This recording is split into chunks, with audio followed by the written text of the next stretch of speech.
히브리서 12장 14절 한 구절만 우리 보도록 하겠습니다. 자, 여러분들 다 같이 우리 한 목소리로 읽겠습니다. 모든 사람과 더불어 화평함과 거룩함을 따르라. 이것이 없이는 아무도 주를 보지 못하리라. 아멘. 원래 주보에는 14절부터 17절까지를 그 본문으로 정했는데 이 14절 한 구절을 깊이 묵상하고 연구하고 이것을 가지고 풀어나가는데 이것만으로 꽉 채워지더라고요. 그래서 15절로 17절은 다음 주일날 말씀을 나누도록 하겠습니다. 여러분, 제가 예전에 한번 일본의 정말 대표적인 소설가 중의 한 분 이름이 뭐냐면 엔도 슈사쿠라는 분이 있습니다. 참 너무 귀한 그런 일본 작가입니다. 그 기독교적인 어떤 배경을 가진 작가인데 이 엔도 슈사쿠의 침묵이란 작품 정말 너무너무 놀라운 작품입니다.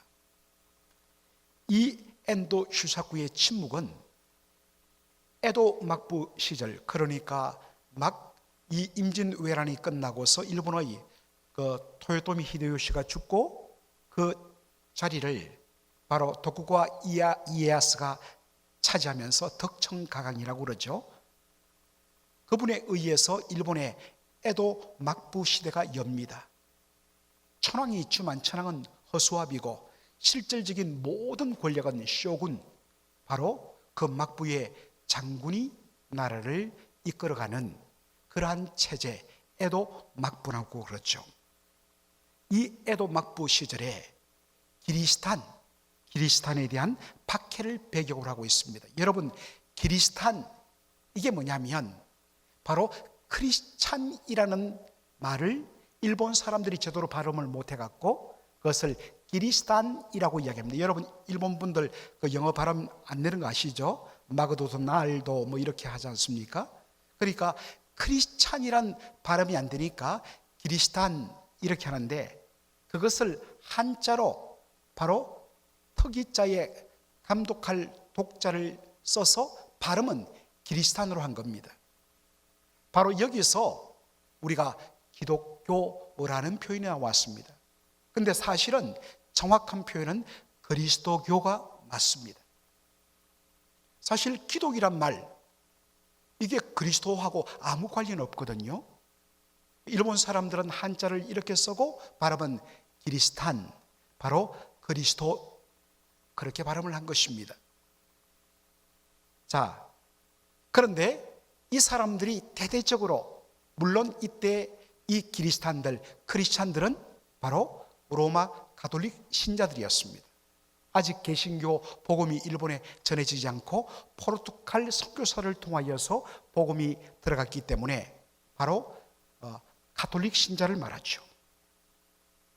그런데 이들을 색출하는, 박해를 가는 방법이 뭐냐면 여러분, 후미에, 이게 일본말로 밟는 그림입니다.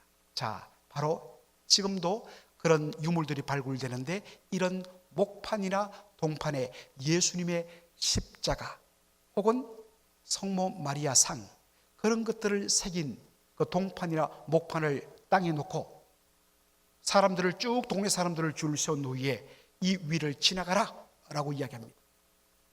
그런데 신자가 아니면 뭐 아무 상관없습니다. 그냥 밟고 넘어갑니다. 후미에. 그러면서 말합니다. 이 동판을 밟아라. 이것을 일본말로 에부미, 바로 후미에 그 그림을 밟는 행위를 에부미라고 한다고 합니다. 자, 여러분, 당신이 신자입니다. 그렇다면 여러분은 어떻게 하시겠습니까? 이거 밟으면 틀림없이 박해를, 핍박을, 심지어는 목숨을 잃을 것은 뻔한 이치인데 여러분 같으면 어떻게 하시겠습니까? 그런데 놀랍게도 그 일본 사람들이 상당히 여러분들 솔직하고 진솔한 것 아시죠? 자기가 예수 믿는 신자인 것을 거의 대부분이 바깥으로 공개합니다. 어떻게 해요? 그 그림을 밟지 않습니다. 그러니까 당장 체포되는 거죠. 놀란 것은 일본 에도막부 당국자들이었어요. 목숨을 위태로우니까 안 밟고 소수만 잡힐 줄 알았는데 당시에 로만 가톨릭 신자들 거의 대부분이 나는 예수를 믿습니다 라고 이 애부미를 하지 않는 것입니다. 그래서 회유를 합니다. 한 번만 살짝 발끝만 대라. 그러면 살려주겠다. 그리고 여러분들이 음성적으로 몰래 믿는 것 기회하지 않겠다. 일단 모양새라도 좀 취하면 밟은 것으로 인정해 주겠다 했지만 대부분은 끝까지 자신의 그 믿음을 지키다가 바로 박해를 당하고 순교의 바로 제물로 세상을 떠납니다. 바로 그러한 배경을 가지고 쓴 것이 그 침묵, 엔도 슈사쿠의 침묵이라는 그러한 책입니다. 여러분, 참으로 놀라운 것은 우리가 예수를 잘 믿는다는 이 믿음의 추구, 믿음을 끝까지 붙잡는 것과 그리고 이 믿는 자를 박해하다, 핍박하다라는 이것이 똑같은 헬라어가 쓰인다는 것입니다. 참 놀랍죠? 이것이 오늘 본문에도 나옵니다. 모든 사람과 더불어 화평함과 거룩함을 따르라. 이것이 없이는 아무도 주를 보지 못하리라. 자, 여러분, 여기에 모든 사람과 더불어 화평함과 거룩함을 어떻게 하라고요? 따르라. 여러분, 이 따르다라는 것을 영어 성경 NASB 영어 성경은 pursue, 바로 추구하다, 끝까지 따라가다, 붙잡을 때까지 따라가다라는 의미를 가진 단어를 씁니다. 여러분, 이 따르다, 이 말의 헬라어 단어는 디오코란 단어인데 놀랍게도 이 말에는 무엇을 따르다, 잡다, 추구하다라는 의미와 동시에 박해하다라는 의미가 함께 들어있는 아주 정말 특별한 단어입니다.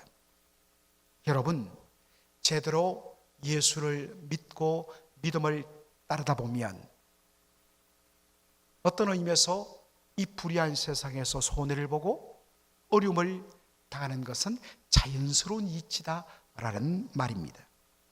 그래서 예수님께서 마태복음 5장 10절에 뭐라고 이야기하십니까? 의를 위하여 박해를 받은 자는 복이 있나니 천국이 그들의 것임이라 라고 말씀하십니다. 여러분, 이 디오코, 따르다라는 말은 이것 붙잡지 않으면 나는 죽는다 라는 절박한 심정으로 따라가는 것을 의미합니다. 자, 그렇다면 우리가 이것 없이는 우리가 제대로 예수 믿는다고 말하지 못한다. 그 두 가지가 뭐냐 했을 때 뭐라고요? 바로 화평함과 거룩함이란 것입니다. 다른 건 몰라도 정말 우리가 예수 믿는 자로서의 정말 가장 고귀한 가치, 절대로 놓쳐서는 안 될 가치가 뭐냐 했을 때 화평함과 거룩함이라는 것입니다. 왜 그럴까요? 그것은 예수님께서 말씀하신 바로 산상수훈의 제일 처음에 나오는 팔복의 내용 때문에 그렇습니다. 사실 팔복은요, 어떤 면에서는 전반부는 정말 누가 하나님 나라를 차지할 수 있는가, 하나님 나라에 들어갈 수 있는가라는, 거기 보면 심령이 가라는 자, 애통하는 자, 온유한 자. 이 온유하다는 것은 착하다라, 마음이 부드럽다는 뜻이 아니라 온전히 자기를 낮추다라는 의미입니다. 그리고 의에 줄이고 목마른 자. 바로 이 하나님 나라에는 그 어떠한 자신의 의로도 하나님 앞에 나갈 수 없음을 알고 자신의 심령이 가난, 완전히 다 텅텅 빈 것을 알고서 애통하고 그 하나님의 앞에서 자신이 아무것도 아닌 것을 발견하고서 온전히 겸손히 낮추면서 주님의 의마를 사모하는 그 사람이 바로 천국에 합당한 자라는 것입니다. 그러면 그렇게 천국에 들어간 천국 백성은 무엇으로 천국 백성됨을 증명해내느냐? 바로 그것은 바로 그 백성의 삶이란 것입니다. 그 삶의 대표적인 두 가지가 뭐냐? 바로 화평과 거룩함이란 것입니다. 그래서 여러분 산상수훈에 보면 마태복음 5장 8절에 이런 말씀을 하죠. 다 같이 읽겠습니다. 마음이 청결한 자는 복이 있나니 그들이 하나님을 볼 것이며, 청결이란 것은 표현에서 어떤 면에서는 정말 부정함이 없는 거룩한 것을 의미합니다. 두 번째로 5장 9절 한번 읽어보겠습니다. 화평하게 하는 자는 복이 있나니 그들이 하나님의 아들이라 일컬음을 받을 것이며, 화평케 하는 자, 피스메이커, 바로 이 마음의 청결과 거룩과 화평, 이 두 가지는 하나님의 은혜로 하나님 백성 된 자의 진정한 캐릭터, 모습을 보여준다는 것입니다. 자, 우리 먼저 오늘 본문을 따라 화평함으로부터 한번 보도록 하겠습니다. 예수님께서 말씀하십니다. 화평하게 하는 자는 복이 있나니 그들이 하나님의 아들이라 일컬음을 받을 것이며, 그렇기 때문에 화평함과 거룩함을 따르라, 그것을 붙잡으라 라고 이야기하는 것입니다. 여러분, 화평케 하는 자는 하나님의 아들이라 일컬음을 받는다, 이게 무슨 뜻일까요? 이것은 바로 하나님의 아들이신 예수님께서 행하신 일을 보면 금방 우리가 알 수가 있습니다. 예수님께서 하나님의 아들로서 이 땅에 오셔서 죄로 말미암아 깨어지고 완전히 갈라진 우리 하나님과 죄인 사이의 관계를 회복시키기 위하여서 예수님께서 우리 죄인들의 죄를 대신 지시고 하나님이 내리시는 그 모든 저주와 심판을, 진노를 예수님이 대신 다 받아주십니다. 그 결과로 하나님의 공의가 만족되면서 하나님과 죄인 사이를 가로막던 모든 죄의 벽들이 무너지고 broken relationship, 깨어졌던 하나님의 관계가 reconciled relationship, 다시 화해된 관계로 회복됩니다. 이것을 하신 분이 누구라고요? 하나님의 아들 예수 그리스도십니다. 그런 은혜로 말미암아 하나님과 화목된 자, 하나님과 화평하게 된 자, 그 사람은 어떻게 살아야 되겠습니까? 바로 우리를 화목하게 하신 하나님의 아들 예수 그리스도를 본받아 그가 서 있는 어디에서든지 항상 피스메이커의 역할을 감당해야 된다는 것입니다. 그래서 여러분, 지난주 저는 정말 너무 감동스러웠어요. 그 성 프란치스코의 평화의 기도를 우리 성도들이 어떻게 이렇게 아름답게 잘 함께 부르는지, 온 성도들이 바로 찬양대가 되어서 어제 한번 불렀지 않습니까? 그래서 너무 감동이 되어서 저는 지난 한 며칠 동안 틈만 나면 평화의 기도를 또 유튜브에서 찾아서 듣고 또 다른 버전으로 듣고 그렇게 하면서 말씀을 준비했습니다. 그런데 이 말씀을 준비하면서도 이 가사가 연결되더라고요. 주여 나를 평화의 도구로 써주소서. 평화의 기도입니다. 미움이 있는 곳에 사랑을, 상처가 있는 곳에 무엇을요? 용서를, 분열이 있는 곳에는 일치를, 의혹, 의심하고 그러한 부분이 있는 곳에서는 신뢰, 믿음을 심게 하소서. 우리 예수 믿는 사람들은 어디를 가든지 피스메이커의 삶을 살아야 됩니다. 왜요? 우리 주 예수 그리스도, 진정한 피스메이커이신 예수 그리스도를 통하여 하나님과 회복될 수 없었던 우리 죄인들이 하나님과 화목을 이루었기 때문입니다. 그래서 구원을 받은 것입니다. 그래서 진짜 구원의 은혜를 받은 사람은 언제나 어디서나 피스메이커의 역할을 감당해야 합니다. 그래야지 우리가 뭡니까? 하나님의 진정 자녀, 하나님의 백성인 것이 확인되어진다는 것입니다. 여러분, 피스메이커의 반대말이 영어로 뭐겠습니까? 피스메이커의 반대가 뭘까요? 트러블 메이커입니다. 화평케 하는 자가 피스메이커라면 트러블 메이커는 뭡니까? 어디든지 가면 트러블을 일으켜서 그 사람이 가면 전부 다 사람들이 이렇게 쩍쩍 갈라지고 서로 대적하고 반목하는 이 트러블 메이커입니다. 근데 참 놀라운 사실은 이 트러블 메이커의 히브리어 의미가 뭐냐? 히브리어가 뭐냐? 벨리알이란 것입니다. 여러분, 이 벨리알이란 것은 구약 성경에서 종종 나오죠. 바로 불량자들, 불량배들을 가리킬 때 벨리알을 씁니다. 그러나 이 벨리알은 사도 바울이 고린도전서 6장 14절 15절 하에 어찌 그리스도와 벨리알이 연합되겠느냐? 바로 예수 그리스도의 반대 개념, 곧 사탄을 가리킬 때 쓰는 단어가 벨리알입니다. 사탄의 다른 이름이 벨리알인 것입니다. 그런데 벨리알은 어떤 의미로 쓰인다고요? 트러블 메이커. 그렇지 않습니까? 평화의 왕이신 우리 주 예수 그리스도, 하나님의 아들이신 예수님은 당신의 그 모든 영광을 내려놓으시고 십자가를 통하여 자신의 희생을 통하여서 바로 하나님과 우리 죄를 화목시킨 피스메이커입니다. 반대로 벨리알인 사탄은 어떻습니까? 사탄은 거짓을 뿌리고 의심을 뿌리고 그래서 사람들의 틈을 갈라놓고 붙이는 것이 아니라 나누고 그것을 즐거워. 우리 안에도 그러한 것이 있는 것은 바로 그것이 죄의 본성이기 때문입니다. 어떤 분들은 전혀 그런지 못하는데 자기도 모르게 바로 트러블 메이커로 벨리알의 바로 종로로 다는 분들을 종종 보게 됩니다. 참 여러분 주의해야 됩니다. 여러분은 어떻습니까?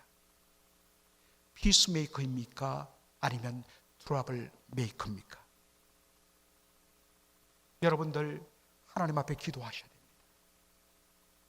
날마다 나를 구원하기 위하여서 바로 피스메이커로서 십자가를 지신 예수 그리스도, 그분을 따라 바로 은혜 받은 자는 가는 곳마다 바로 그가 가는 곳마다 분열되었던 것이 회복되고 서로 갈등을 빚는 사람들이 그분을 통하여 다시 회복되는 놀라운 역사 일어나는 것, 이게 진짜 예수 믿는 신자의 삶일 줄로 믿습니다. 그런데 오늘 본문에 보니까 히브리서 12장 14절에는 누구와 화평함을 따르라고요? 모든 사람과 더불어 화평함을 추구하라. 여러분, 모든 사람과 더불어 화평함을 추구하면 좋겠지요. 그런데 여러분, 이게 어디 쉬운 일이든가요? 결코 쉽지 않습니다. 내 다른 사람은 다 그냥 내 손 내미는데 저 사람만큼은 내 죽어도 안 되겠다. 여러분 그런 분 있지요? 저도 있어요. 여러분 아마 깜짝 놀라, 우리 목사님은 없을 줄. 여러분 저를 너무 거룩하게 보지 마십시오. 제가 그러면 굉장히 부담스럽습니다. 저도 죄인입니다. 자, 그러면 여러분 왜 안 되는데 모든 사람과 더불어 화평함을 추구하라 이야기할까? 자, 여기서 우리는 신약 성경이 말하는 모든 사람의 개념에 다시 한 번 더 주목할 필요가 있습니다. 여러분, 신약 성경이 말하는 모든 사람이란 것은 한 사람도 빠짐없는 모든 사람을 가리키는 표현이 아닙니다. 그것을 보여주는 것이 바로 디모데전서 2장입니다. 디모데전서의 2장에서는 이 모든 사람이란 개념이 3번 연속 나오는데 그 중에 우리 한 구절을 보도록 하겠습니다. 디모데전서 2장 4절 다 같이 읽도록 하겠습니다. 하나님은 모든 사람이 구원을 받으며 진리를 아는 데 이르기를 원하시느니라. 여러분, 우리 하나님의 소원, 원하시는 것이 뭐라고요? 원하는 것이 뭐라고요? 하나님은 모든 사람이 구원을 받으며 진리를 아는 데 이르기를 원하신다. 여러분 마음속에 소원이 있죠. 소원이 다 이루어집니까? 안 이루어집니까? 이루어지는 것도 있고 안 이루어지는 것도 있습니다. 왜냐하면 내가 가진 힘으로서는 내가 원하는 바를 다 이룰 수 있는 능력이 있다 없다? 없기 때문에 그렇습니다. 그래서 우리는 하나님 앞에 우리의 소원을 아뢰는 이유가 거기 있습니다. 그런데 하나님은 어떤 분이십니까? 하나님은 모든 것을 그분의 원대로 뜻대로 다 이루시는 분이시라고 성경은 말하고 있습니다. 하나님이 원하시면 다 이루어져요. 하나님은 모든 사람이 구원을 받으며 진리를 아는 데 이르기를 원하시는 소원을 갖고 있습니다.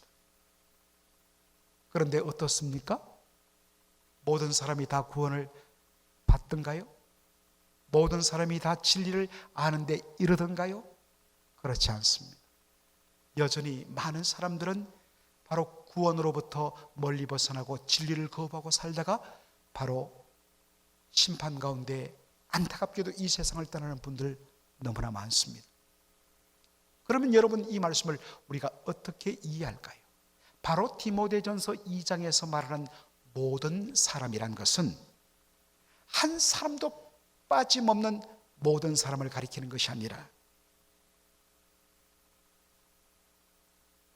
그 누구도 이 놀라운 하나님의 값없이 주시는 구원의 은혜를 받음에 있어서 어떠한 배제나 차별이나 어떤 제한을 받지 않고 그가 조금 착하게 살았든지 그가 조금 악하게 살았든지 심지어 그리스도 예수의 십자가의 원수로 살았든지 간에 그 누구라도 바로 이 하나님의 구원의 은혜를 누릴 수 있는 바로 길이 열려져 있다라는 의미에서의 모든 사람이란 것입니다.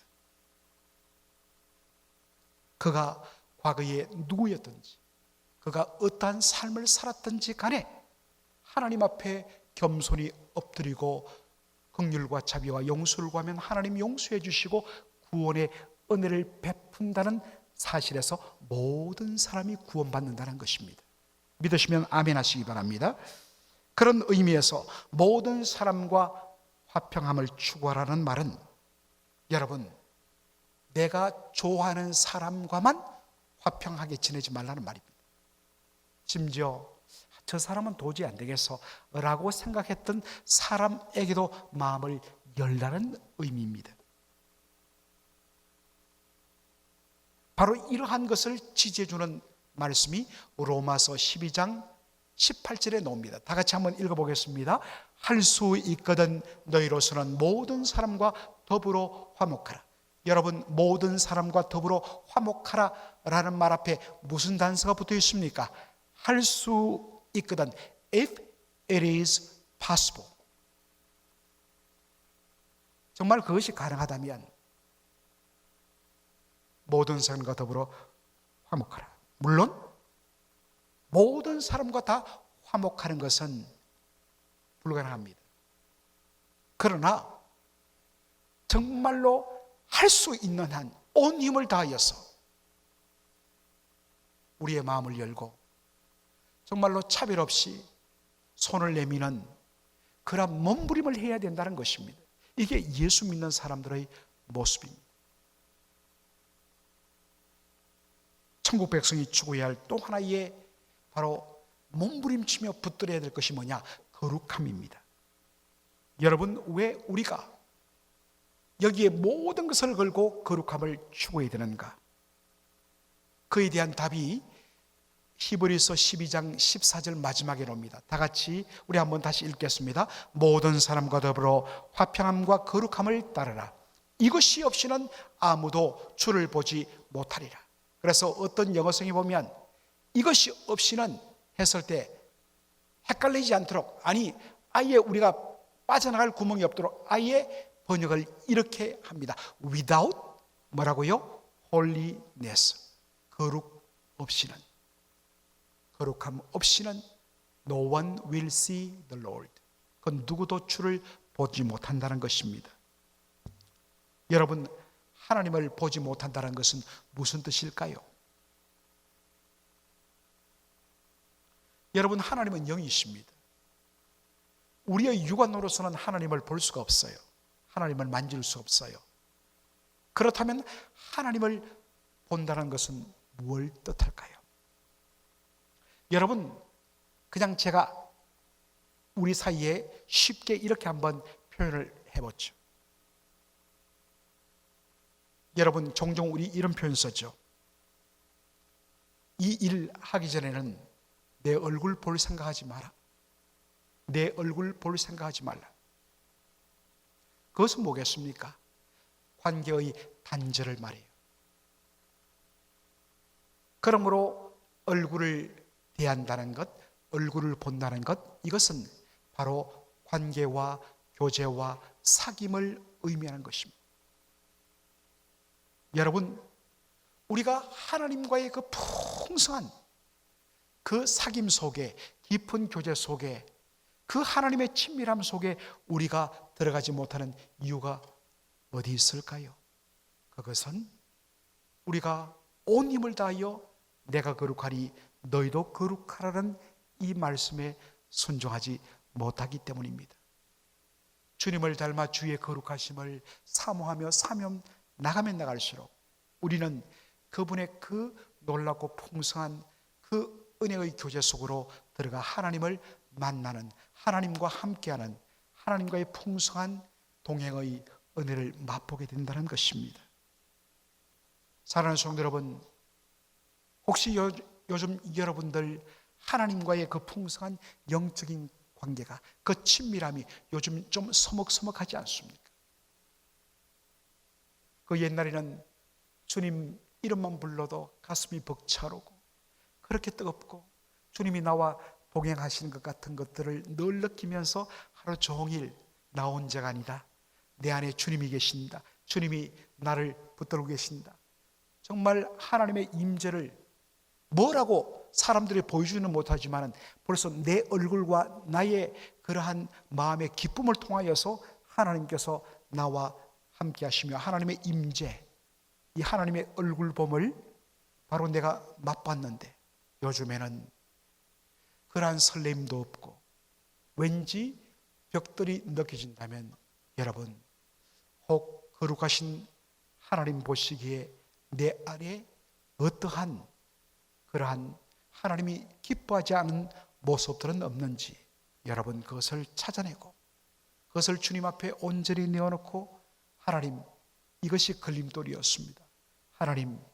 하나님과 더 깊이 만나기 원합니다. 하나님의 그 풍성한 은혜의 교제 속에, 그래서 이미 그 안에는 그것에 이미 영생이 바로 누려지고 있고 그 안에서 이미 천국이 바로 이루어지고 천국이 맛보아지는 것입니다. 바로 그러한 의미에서 여러분 정말 화평함과 거룩함을 붙들고 힘있게 달려가시는 저와 여러분의 복된 삶이 되기를 주의 이름으로 축원합니다. 아멘. 기도하겠습니다.